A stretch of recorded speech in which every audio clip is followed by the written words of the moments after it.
I won 50 million in the lottery. But when I ran to my husband's office with our little son in my arms, I stopped at the door because I heard sounds a wife should never hear. And in that moment something inside me snapped. My name is Emma. I am 32 years old. A quiet woman. A mother. A wife. Or at least I thought I was. For years I supported my husband William. He was ambitious and charming. Always busy, always stressed, always acting like he carried the weight of the world on his shoulders. Meanwhile, I worked double shifts just to help pay the bills. I boxed leftovers to save money. I stitched my own clothes. But I never complained because I believed we were in this together. Our son Noah is 5. Big eyes. Soft curls. The only warmth I had in my marriage. Whenever William ignored me or snapped at me, I hugged our boy tighter, telling myself that love was enough.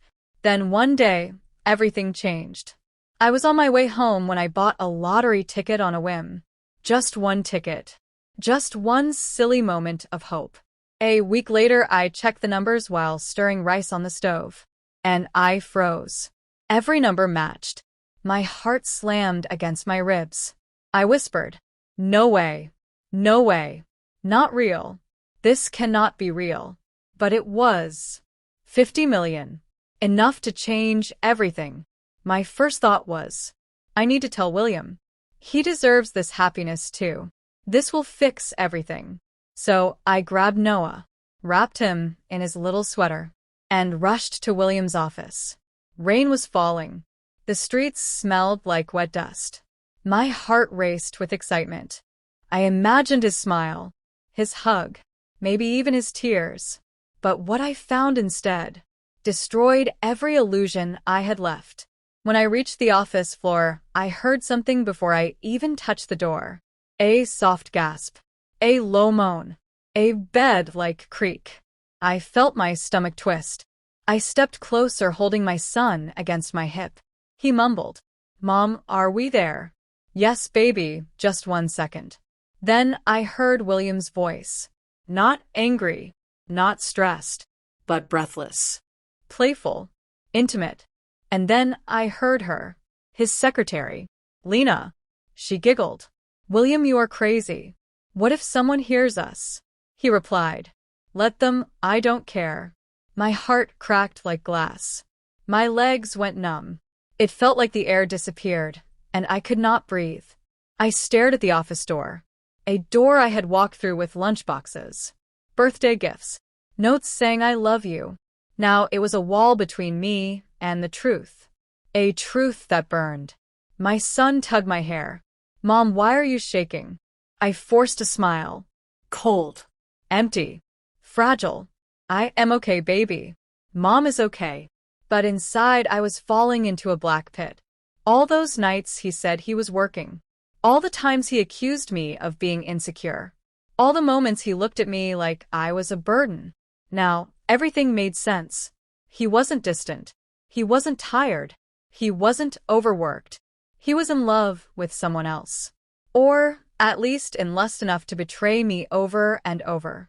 A wave of humiliation swept over me. I felt like a fool. But behind that shame something else rose. A fire. A strength. A voice whispering, "Enough. Get up. Walk away. Win in silence." I held Noah tighter, kissed his head, and whispered, "Mom will fix everything. I promise." I stepped back from the door, each step heavy yet freeing. My eyes burned, but I did not cry. Not here. Not for him. Not anymore. When the elevator closed behind me, I finally let one tear fall. Just one. The last tear he would ever get from me. I walked away without a single sound. No confrontation. No screaming.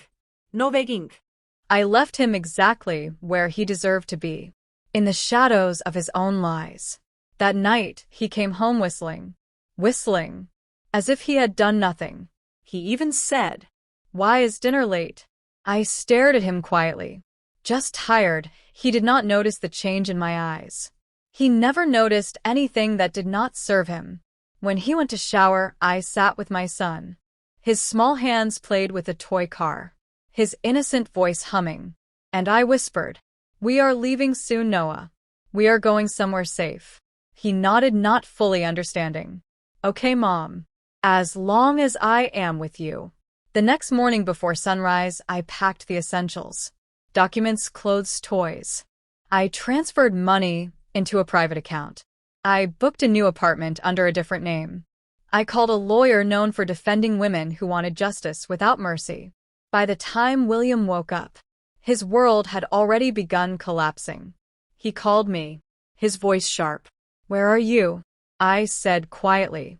"I know everything, William." A pause. A breath. A panic. "What do you mean?" I replied. "Your office. Yesterday. You and her." He cursed, then tried. Emma, it was a mistake. "Please listen. I can explain." I whispered. "No need." The truth explained everything. That afternoon, the lawyer served him divorce papers at his office. Right in front of his mistress. In front of coworkers. In front of everyone he wanted to impress. Witnesses later told me he looked like someone had ripped the ground under him. He yelled at Lena. "You ruined my life." She screamed back. "You said you were leaving her. You lied to me too." Their perfect little fantasy shattered in seconds. Just like my heart had. Only difference was, I survived. They did not. I filed for full custody soon after. He had no idea I had 50 million. He thought I had nothing and he could threaten me back into place. But when I arrived in court with a powerful legal team, he looked at me like he had never seen me before. He whispered, "You cannot do this. You don't have money." I leaned closer. "I have more than money. I have truth, and truth is something you cannot fight." The court granted me full custody. He got supervised weekends. The judge did not even blink. William tried to speak, but his voice cracked like a child caught stealing. When we walked out, he chased after me. "Emma, wait, please. We can fix this. We can try again for our son." I turned, my eyes steady. "You didn't choose your family when you had the chance. Now, we don't choose you." He broke right there, on the cold pavement, calling my name, begging. But I walked away holding my son's hand. A few weeks later, he learned about the lottery. His voice exploded through the phone. "You owe me." "I deserve half," I said calmly. "You deserve exactly what you earned." "Nothing." He screamed until the line cut. Then I blocked him. Forever. Our new apartment was peaceful. Light walls. Warm sunlight. Quiet mornings. No footsteps full of anger. No lies. No tensión. Just freedom. Noah laughed more. Slept better. Smiled wider. And every time he hugged me, I felt stronger. Sometimes late at night, I remember standing outside that office, hearing the truth, letting the final piece of innocent love break. It hurt, But it also saved me. I won 50 million, but the real prize was walking away and never looking back. The day I won the lottery was also the day I won my life back.